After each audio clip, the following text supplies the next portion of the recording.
জ্বর হচ্ছে আমাদের জীবনের সবচেয়ে কমন একটা রোগ। জীবনে একবারও জ্বর হয় নাই এরকম মানুষ আসলে পৃথিবীতে পাওয়া যাবে না। কম বেশি সবারই জ্বর হয়ে থাকে। তো আসুন আমরা আজকে জ্বর সম্পর্কে বিস্তারিত জেনে নেই। জ্বর কি? জ্বর হচ্ছে আমাদের আসলে বডির একটা নরমাল টেম্পারেচার আছে, একটা বডির একটা স্বাভাবিক তাপমাত্রা আছে। যখন সেই তাপমাত্রাটা নরমাল তাপমাত্রার চেয়ে বেশি বেড়ে যায় তখন সেটাকে আমরা জ্বর বলে থাকি।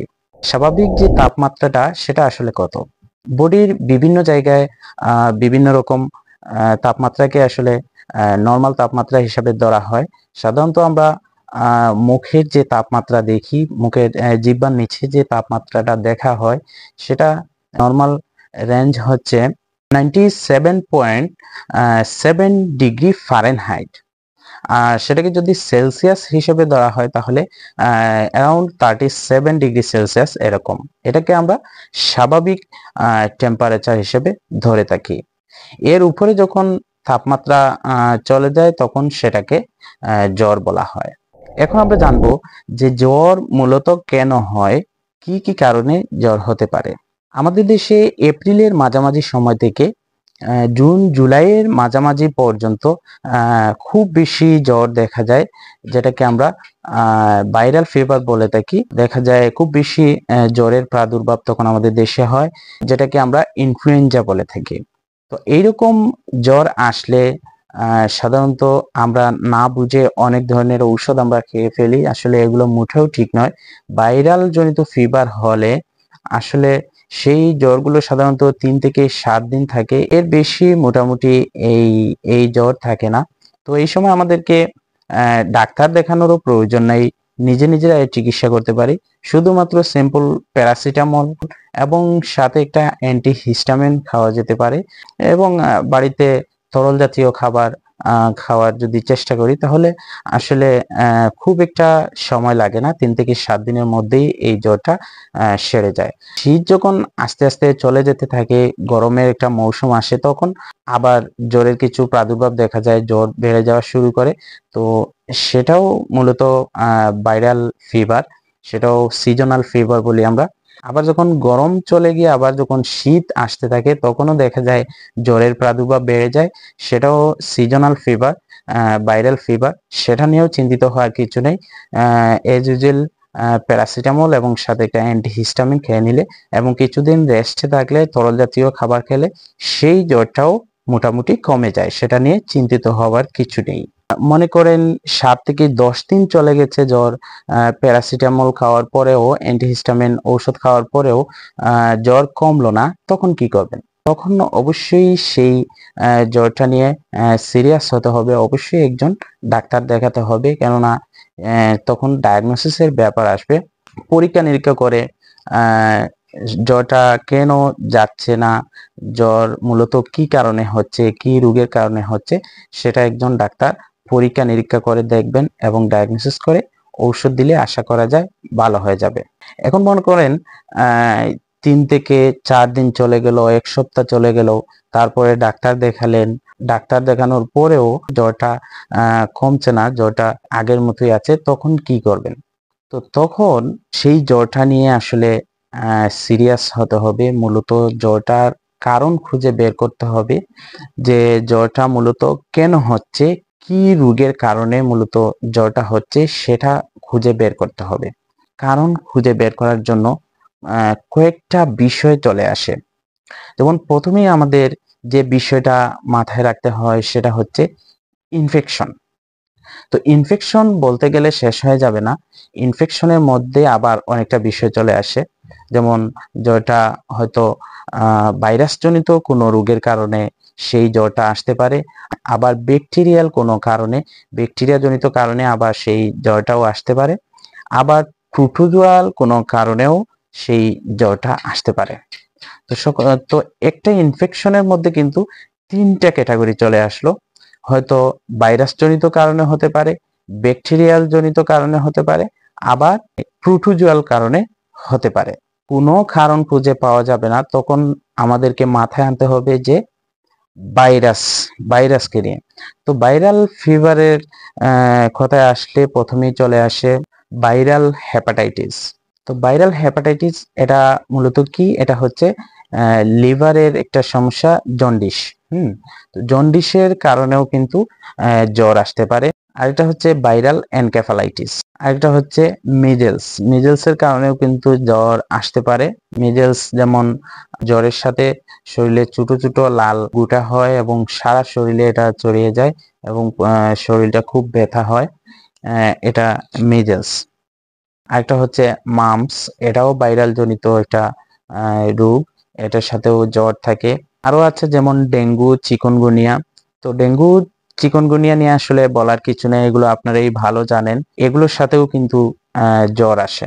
এখন মনে করেন পরীক্ষা নিরীক্ষা করে এইসব কিছুই পাওয়া গেল না, জ্বর কেন আসছে, কোনো রোগই ভাইরাস জনিত পাওয়া গেল না পরীক্ষা নিরীক্ষা করার পরে, তখন আমাদেরকে দেখতে হবে যে ব্যাকটেরিয়াল কোনো ইনফেকশন কিনা। ব্যাকটেরিয়াল ইনফেকশনের মধ্যে আমাদেরকে মাথায় রাখতে হবে typhoid, UTI, urinary tract infection, প্রস্রাবের ইনফেকশন যেটাকে আমরা বলি, নিউমোনিয়া ইত্যাদি। আরো অনেক রোগ আছে, আমরা কমন সেগুলোই বললাম। এগুলো আমাদেরকে মাথায় রাখতে হবে, এগুলোর কারণেও কিন্তু জ্বর আসতে পারে।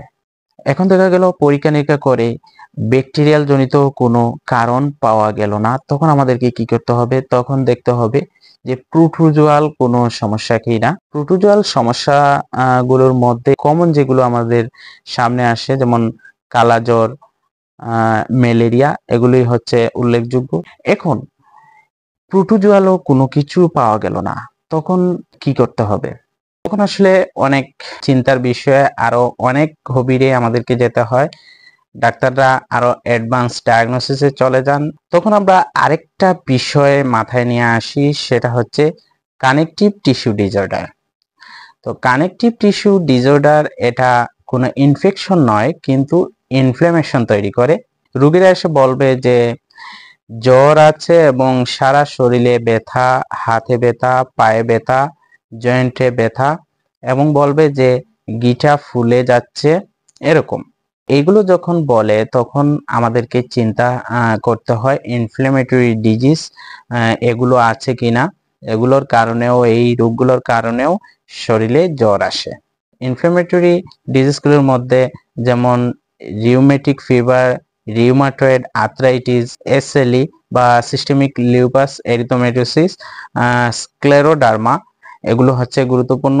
এগুলো হতে পারে। পরীক্ষা নিরীক্ষা করে ইনফ্ল্যামেটরি ডিজিজও কোনো সন্ধান পাওয়া গেল না, তখন কি করতে হবে? তখন আসলে আমাদেরকে অনেক অ্যাডভান্স চিন্তা করতে হয়, ডায়াগনোসিস করতে হয়। ডাক্তাররাও অনেক পেরেশান হয়ে যান, রোগীরাও অনেক পেরেশান হয়ে যান, আসলে জ্বরটা কেন হচ্ছে, জ্বরটা যাচ্ছে না কেন। তখন আসলে আমাদেরকে প্রবলেমেটিক জিনিসগুলোর মধ্যে চলে আসতে হয়, চিন্তা করতে হয় যে মরণ ব্যাধি ক্যান্সার। তো ক্যান্সার কিন্তু শরীরের প্রত্যেকটা অর্গানে হতে পারে, লিভার থেকে শুরু করে লিভার, স্টমাক, হ্যাঁ, পিত্তথলি, ছেলেদের প্রোস্টেট, মেয়েদের ব্রেস্ট, প্রত্যেকটা অর্গানে কিন্তু ক্যান্সার হতে পারে। দেখতে হবে ক্যান্সারের কারণে জ্বর হচ্ছে কিনা, পরীক্ষা নিরীক্ষা করে দেখতে হবে। যদিও ভালো হবে না, তারপরও রোগীর কিছুটা হলেও উপকার হবে। সিমটোমেটিক ট্রিটমেন্ট নিলে রোগীর কিছু হলেও আরাম পাবে। সেজন্য দেখতে হবে যে ক্যান্সারের কারণে জ্বর আসছে কিনা। যদিও আজকাল ক্যান্সারের কিন্তু অনেক ক্যান্সারই ভালো হচ্ছে, ব্লাড ক্যান্সারের মতো অনেক ক্যান্সারও কিন্তু আজকাল চিকিৎসা করে ভালো হচ্ছে। তো আমরা বুঝলাম যে ক্যান্সারের কারণেও কিন্তু জ্বর আসতে পারে, এটাও জ্বরের একটা কারণ। তো আমরা বারবারই বলতেছি যে জ্বর আসলে কোনো রোগ নয়, এটা রোগের লক্ষণ। চলুন আমরা আরেকটু অ্যাডভান্সে যাই। এখন দেখলাম যে ক্যান্সারের কোনো সন্ধান পাওয়া গেল না, ক্যান্সারও পাওয়া গেল না। আমরা ব্যাকটেরিয়াল দেখলাম, কারণগুলো দেখলাম, ভাইরাল কারণগুলো দেখলাম, প্রোটোজোয়াল কারণগুলো দেখলাম, ইনফ্ল্যামেটরি ডিজিজ দেখলাম, আমরা ক্যান্সার দেখলাম, কোনোটাই পাওয়া গেল না, কোনোটাই পাওয়া গেল না। আসলে জ্বরটা আসে কোথা থেকে? জ্বরটা তো একটা কারণে আসছে, শরীরের মধ্যে নিশ্চয়ই একটা ব্যতিক্রম আছে যার কারণে জ্বর আসছে। তো এর কোনোটাই পাওয়া গেল না, তাহলে জ্বরটা কি জন্য আসছে? আরেকটা ইন্টারেস্টিং কারণ আছে, যেমন অনেক রোগীরা ইচ্ছা করে জ্বরটা কিন্তু নিয়ে আসেন। তো এখন বলবেন ইচ্ছা করে কিভাবে জ্বর নিয়ে আসা যায়? হ্যাঁ, অবশ্যই যায়। তা না হলে বই পুস্তকে এটা আসলো কিভাবে? এই টার্মটাকে বলা হয় ফ্যাকটিটিয়াস ডিজিজ। মনে করেন একটা রোগী হাসপাতালে ভর্তি আছে। তো সিস্টার যখন থার্মোমিটার নিয়ে টেম্পারেচার চেক করার জন্য আসবে, তখন এর একটু আগ মুহূর্তে সে মুখে কিছু গরম পানি নিল এবং সিস্টার আসার আগে আবার এটা কুলি করে ফেলে দিল। তখন সিস্টার আসার পরে যদি জিহ্বার নিচে থার্মোমিটারটা দেয়, তখন কিন্তু ওই গরম পানিটা টেম্পারেচারটা চলে আসবে 101, 2, 3 এরকম জ্বর চলে আসবে। সেটাও জ্বরের একটা কারণ।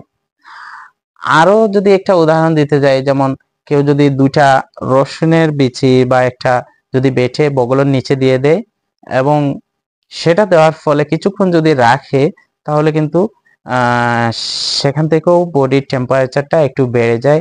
তখনও চেক করলে কিন্তু টেম্পারেচার বেশি দেখাবে, সেটাও জ্বরের একটা কারণ। জ্বরের আরো কিছু কারণ আছে, যেমন কিছু এমন কিছু প্রফেশন আছে তাপের সংস্পর্শে থাকতে হয়। যেমন আমি উদাহরণস্বরূপ বলতে পারি, যেমন বাবুর্চি। বাবুর্চি যারা আছেন তারা বেশিরভাগ সময় আগুনের সংস্পর্শে, আগুনের পাশে থাকতে হয়, একটা তাপের সংস্পর্শে থাকতে হয়। সেজন্য তাদেরও কিন্তু সবসময় টেম্পারেচারটা একটু বেশি থাকবে, সেটাও জ্বরের একটা কারণ। আবার এরকম অনেক প্রফেশন আছে যেগুলো মানুষ সেই তাপের সংস্পর্শে থাকতে হয়। এই সব কারণও কিন্তু জ্বরের কারণ। তো আমরা বিস্তারিত জ্বরের কারণগুলো ব্যাপারে আমরা বিস্তারিত বলার চেষ্টা করেছি। আশা করি জ্বর সম্পর্কে বেসিক আপনাদের ধারণাটুকু চলে আসবে। জ্বর মূলত কেন হয়? আমরা বারবারই বলেছি যে জ্বর কোনো রোগ নয়, জ্বর হচ্ছে একটা রোগের উপসর্গ, লক্ষণ। তো জ্বরের চিকিৎসা বলতে গেলে আসলে আপনারা ওরকম যদি ভাইরাস জনিত ভাইরাল ফিভার হয়, তাহলে আপনারা নিজে নিজে চিকিৎসা নিতে পারেন।